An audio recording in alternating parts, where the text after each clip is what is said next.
लाखों की तादाद में नौजवान तो निकल रहे हैं, लेकिन इनकी खपत कहाँ कहाँ पर हो रही है, उनके लिए कौन कौन से मौके मौजूद हैं? क्योंकि ये भी एक कंसर्न पाया जाता है कि अगर उनको फाइनेंशियल स्टेबिलिटी नहीं दी जाएगी तो जाहिर है वो इंतहा पसंदाना सोच की तरफ जाएंगे, उनके हाथों मनफी हाथों में जा सकते हैं।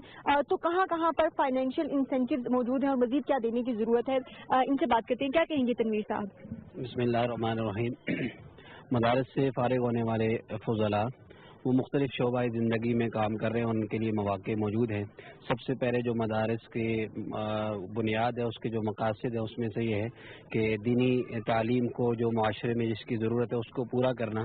तो अल्हम्दुलिल्लाह उस सूरत में मसाजिद और मदारस में मुल्क भर में जो ज़रूरत है उस कमी को मदारस के तलबा पूरी कर रहे हैं। फ़ारिग होने के बाद आइम्मा मसाजिद की तयनाती और इसी तरह दूर देहात इलाकों में बच्चों को दीनी तालीम के हवाले से रोशनास कराना, ये मदारस के तलबा जो मदरसे से फारिग होने के बाद ये जो है खिदमत सर अंजाम दे रहे हैं। इसी तरह दीगर ममालिक में भी पूरी दुनिया में पाकिस्तान के मदारस से फारिग होने वाले फजला दुनिया भर में दीनी जो है ना वो तालीम के इशाअत में काम कर रहे हैं। इसके अलावा मुख्तलिफ यूनिवर्सिटीज़ में मदारस के तलबा फारिग होने के बाद वहाँ पर मज़ीद आगे अपनी तालीम हासिल करते हैं, PhD करते हैं, और इसी तरह एमफिल के तलबा भी बड़ी तादाद में मदारस से फारिग होने वाले वो जा रहे हैं। इसी तरह बैंकिंग में हमारे मदारस से फारिग होने वाले इस्लामी बैंकिंग में बहुत ज़्यादा स्कोप है, उसके अंदर मुख्तलिफ मदारस से फारिग होने वाले फुज़ला वहाँ जा कर के अपनी खिदमत सर अंजाम दे।